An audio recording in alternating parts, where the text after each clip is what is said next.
Hi, so before we get started with whatever I'm doing today, this is recorded like 3 or 4 days before the fact. I'm thinking about opening up Instagram, so this is in the thing. I did open up an Instagram. Link will be in the description down below, plus up in the corner of my channel art, the really shitty stuff. And that is where the link will be. Come follow. I'll be updating that more often, probably like a daily post of something. I don't believe it or not, even though I'm like pretty young, I've only had a couple Instagrams. I never really use it, but I figured why not? People come and watch, look at it. So go ahead and check that out. You guys will get updates into my life, but mostly when I'm uploading and such and such and such. Anyways, guys, let's get on to the video. Hello there. It would seem we've reached an impasse.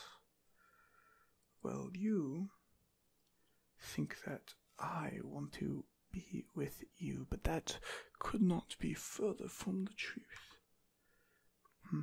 Well, I've got my tablet here, and my, as you can tell, very classy and totally not pretentious stylist to use on the tablet. Yes, I know it's not a business tablet, there's no reason I would need it, but using one makes me feel better about myself, and therefore it's useful. Anyways, I will write down 10, maybe 20 reasons why you are not the one for me. No, I think I can only go with 10, unfortunately. Anyways, reason number 1. You're lazy. It's so simple. You don't want to do anything. You just sit around all day and look at stuff on YouTube, social media. You don't have a job, or if you do, you don't go on full time. You just are lazy. See what I like in a woman or a man is always useful skills, no matter what. I think that this is, indicative of your position in life. I think you should work hard. But then again, I am the one dictating here. Maybe you do think you work hard, but that's fine. You're lazy. Number 2, you're stupid. This one's very simple. You see, you are not as smart as you think you are. Now, that might be, how should I say, passable in, I should say the real world, but with me and my high expectations, I won't just take anybody. I need somebody with at least a 130 IQ.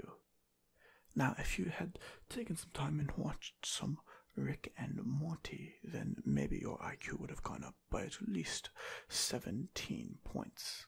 But unfortunately, you spend your time watching silly shows like Grey's Anatomy and Friends.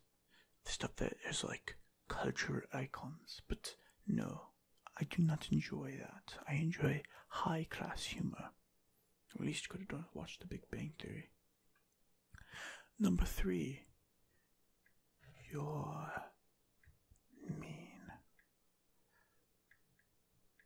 You are indeed a vindictive bitch, as some might say.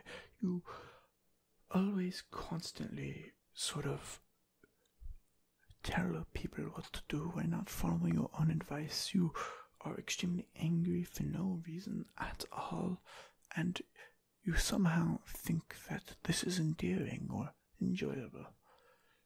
Instead, what you should do is be nice to everybody and worry about yourself, but instead you lie and manipulate, and we don't want to get into spoilers. Number 4, you're a liar. This is very simple. I think we've all seen Pretty Little Liars. I think that you embody that. You might be beautiful, and you might be, let's just say, easy on the eyes and extremely persuasive, but that doesn't mean you're telling the truth all the time, and that's what you value. Me, myself, of course, is the truth. And if you don't give me that, well, it seems as if we'll have to make different arrangements. Number 5. You're boring. It's very simple. You bore me.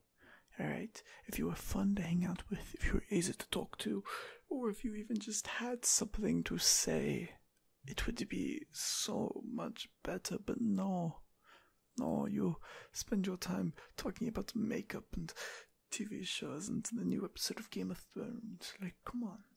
I read the books. I'm already caught up. That in itself wouldn't be an issue, but it extends throughout your entire life, and well, let's just say I don't think I can live like that. Number 6. You're, of course, another negative trait. Extremely beautiful. Now, some people might think, oh, this is not a reason not to like somebody, but here's the deal. I see you and I see beauty, and it distracts me. As you know, I am very busy. I've got a pretentious stylist and a tablet that I type on, and I think that you should know that I cannot be distracted by your looks. If we throw that aside, well, this isn't really a negative, but for me it is. What number are we on? We are 1, 2, 3, 4, 5, 6. Number 7. Your. This one I don't want you to take personally. Everything else you can take personally, but this one I want to take. I don't want you to take personally. You're a girl. I don't mean this as a girl, as in like, oh, you're a female Ruth of Gooba, but no, you act like a female Ruth of Gooba on. That wouldn't be steroids; it'd be estrogen. You're constantly afraid of everything. You can't do anything for yourself. How am I supposed to live like that? I mean, think about it. If I were to kidnap you, like I'm taking applicants for, well, you wouldn't be able to handle yourself if I spent 5 minutes away just from me. And instead, you just get afraid of everything. You cry about everything. I mean, I don't mean this in, let's say, a sexist way. It's just, if you could take the stereotype that we have in the world and amplify that by around 7 or 8 times, that's what you are normally. And, you don't even have a... yeah. Anyways. Oh man. I get lost. 1, 2... Oh, this is number 8. You're... too...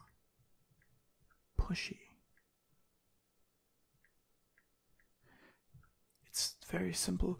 You want what you want, that's understandable, but you push too hard and you don't want to put the work in, so you have other people do it for you. It goes back to the laziness, but it's different because you're pushing about everything, constantly nagging me, giving me issues. I mean, just this last week that we spent together, you've been causing all these problems for what? Oh, because you want something from me, and I am not willing to give you that. Number 9. You're, let's just say, susceptible. Let's not go with that. You're too bipolar. It's very simple. 1 minute you're one way, another minute you're the next. It's not that I enjoy that, but I just kind of wished you'd stay the same way. constantly. No matter what's going on, you just stayed and acted the same way in case something different changes. But now for you, it's snap and then boom, you're a different emotion, and snap, boom, they're another emotion. It's quite irritating. And number 10, you're too perfect. You are too perfect for me. I do not deserve you. Some other man in the world can have you, but to me, I need somebody that's deeply flawed, right? Not in the way I listed here: lazy, stupid, mean, liar, boring, extremely beautiful. It's not necessarily a flaw, but you're, extremely girlish, afraid of everything, too pushy and too bipolar. No, I need some extreme flaws, and you aren't giving me those. I don't even have a case of the daddy issues, which I thought would be normal in people like you. But no. You watch anime, but that's not too big of a flaw. We can work with that. Most normal people can sometimes watch that. I mean, I think the population's a little bit skewed. Yes, those are the 10 reasons that I will not be taking you for a kidnapping and a bit of a fun time. But unfortunately, that is all the time I have for you. I've got many more requests. So, I will see you later. Preferably not at dinner, maybe out and about. I hope you find somebody, but I am not that person. Au revoir. I'm not French. I felt it sounded more sophisticated.